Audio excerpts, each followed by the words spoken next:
ان الحمد للہ والصلاة والسلام علی رسول اللہ۔ میرے محترم دوستوں، بھائیوں، آج میں آپ کے سامنے مخاطب ہوں ایک سیاسی طالب علم ہونے کی حیثیت سے۔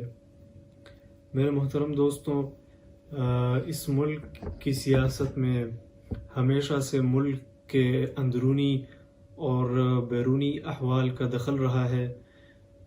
جب سے دنیا کا اقتدار مسلمانوں کے ہاتھ سے نکل کر مغربی اقوام کے ہاتھ آیا ہے، تب سے مسلم ممالک میں بے یقینی کی صورتحال پیدا ہوئی۔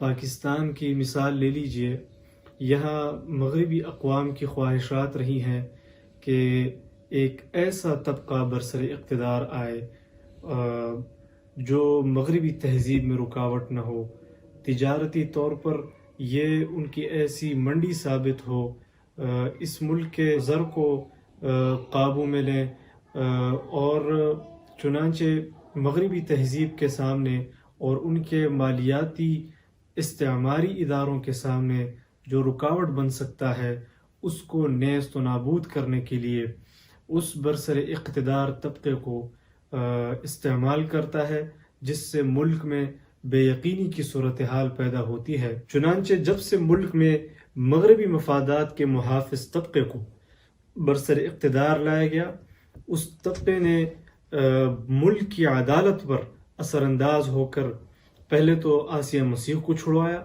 پھر اسرائیل کو تسلیم کرانے کے لیے پارلیمان میں آواز بلند کی اور IMF کے ساتھ معاہدات کیے، جس نے پاکستانی قوم کی کمر توڑ دی۔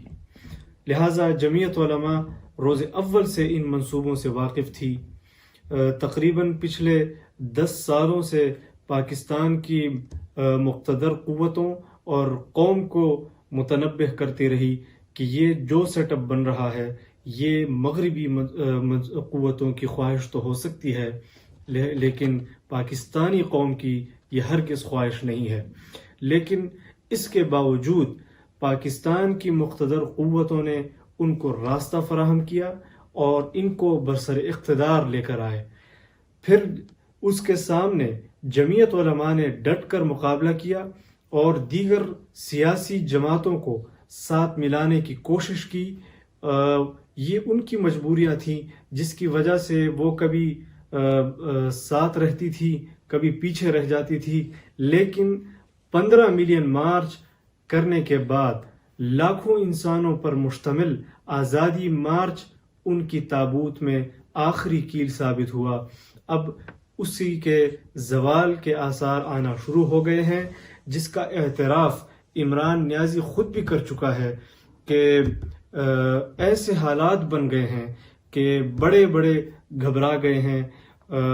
آج ان کے احتساب کا نعرہ بھی اپنی موت مر گیا ہے، کیونکہ میاں نواز شریف صاحب لندن میں بیٹھے ہوئے ہیں، زرداری صاحب رہا ہو چکے ہیں، اور ان کے وزراء کی پٹائیاں ہو رہی ہیں، ادارے تصادم کی طرف جا رہے ہیں، اور عوامی بیزاری ان تمام حالات سے جھلک رہی ہے۔